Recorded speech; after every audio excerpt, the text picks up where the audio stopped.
എനിക്കെന്തോന്നും ഇഷ്ടമല്ലായിരുന്നു.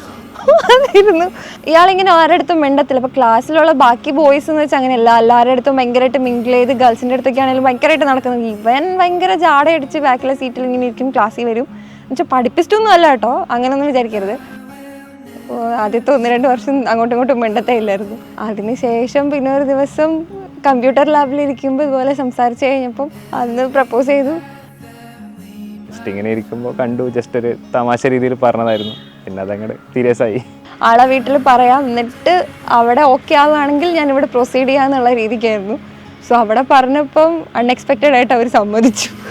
Marriage proposal അവളായിരുന്നു മുന്നോട്ട് വന്നത്. ഞാൻ തീരെ പ്രിപ്പയർ അല്ലായിരുന്നു. അമ്മയും അച്ഛനും ടോട്ടലി ഓക്കെ ആയിരുന്നു. അവളുടെ വീട്ടിൽ കുറച്ച് സ്റ്റാർട്ടിംഗ് ഒക്കെ പ്രശ്നമായിരുന്നു. പിന്നെ പയ്യെ പയ്യെ പുഷ് ചെയ്യാൻ തുടങ്ങിയപ്പോൾ അവർ കുറച്ച് ഓക്കെ ആയി. ആൾക്ക് ഭയങ്കര ക്ഷമയാണ്. ഞാൻ ഭയങ്കര ഷോർട്ട് ടെമ്പേർഡ് ആയിട്ടുള്ള ആളാണ്. അപ്പോൾ ഞാൻ പെട്ടെന്ന് റിയാക്ട് ചെയ്യും. ആൾ കുറച്ച് ഇമോഷണലാണ്, ഭയങ്കര പേടിയാണ്.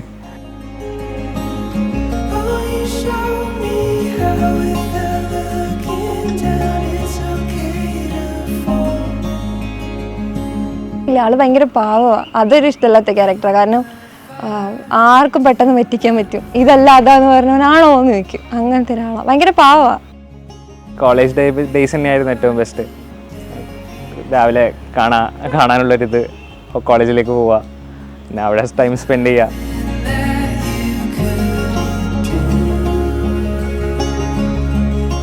ഞങ്ങൾ 5th സെമസ്റ്റർ എക്സാം എഴുതുന്ന സമയത്ത് എനിക്കങ്ങനെ ആദ്യമായിട്ടൊരു സപ്ലി വരുന്നതാണ് 5th സെമസ്റ്ററിൽ. അതെന്നിട്ട് സപ്ലിമെൻ്ററി എക്സാം എഴുതാൻ വേണ്ടി ഞങ്ങൾ രണ്ടുപേരും പോയിരുന്നിട്ട് അവൻ്റെ പേപ്പർ നോക്കിയിരുന്നു. ഞാൻ പാസ്സായി, അവൻ പിന്നെയും തോറ്റു. ഞാൻ കുറച്ച് പഠിച്ചെഴുതി പാസ്സാവുന്നുള്ള രീതിയിൽ എഴുതി. ബട്ട് ഞാൻ പാസ്സായില്ല, അവള് പാസ്സായി. അവളെന്താ നോക്കി എഴുതി, അവള് പാസ്സായി, ഞാൻ പാസ്സായില്ല. അങ്ങനെ ഇതുവരെ പിടിച്ചിട്ടൊന്നുമില്ല. ഇതോടുകൂടിയല്ല. 2 വീട്ടുകാരും, എനിക്കത് മാത്രമേ ഉണ്ടായിരുന്നുള്ളൊരു ഡിമാൻഡ്. 2 ഫാമിലീസും ഒപ്പം ഉണ്ടാവണം. എന്തെന്നാലും ഇയാൾ എൻ്റെ അടുത്ത് ഇറങ്ങി വരുമെന്നൊക്കെ ചോദിച്ചിട്ടുണ്ട്. എന്തെങ്കിലും സീൻ ഉണ്ടായിക്കഴിഞ്ഞാൽ ഇറങ്ങി വരുമെന്നൊക്കെ ചോദിച്ചിട്ടുണ്ട്. പക്ഷെ അന്നേരം ഞാൻ പറഞ്ഞിട്ടുണ്ടായിരുന്നു, ഈ വീട്ടുകാരെ വിട്ടിട്ട് ഒരു പരിപാടിക്ക് ഞാനില്ലാതെ പറഞ്ഞിട്ടുണ്ടായിരുന്നു. നല്ല ഫീലിംഗ് ആണ്. കാരണം 9 വർഷം വേസ്റ്റ് ആയില്ലോ എന്നുള്ളൊരു. ഇനിയാണല്ലോ ശരിക്കുള്ള യാത്ര തുടങ്ങുന്നത്.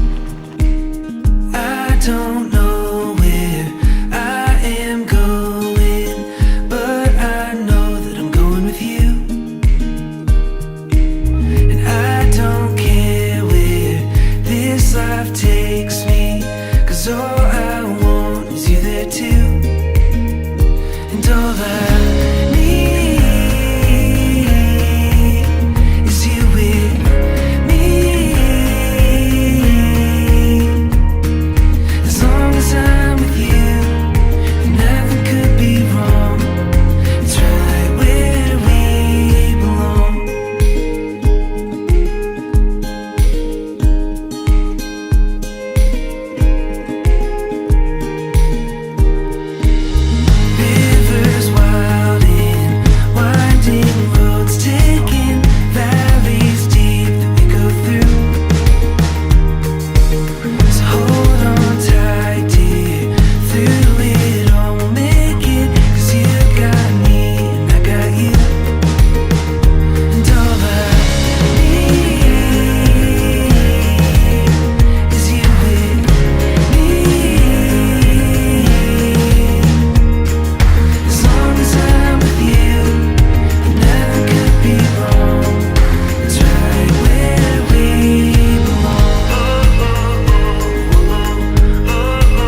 നമ്മളിതിൻ്റെ അവസാനം എന്താവും അറിയാതെ പൊക്കോണ്ടൊക്കെ ആയിരുന്നല്ലോ. പിന്നെ നല്ല രീതിക്ക് ആയതുകൊണ്ട് അതിൻ്റെ സന്തോഷമുണ്ട്.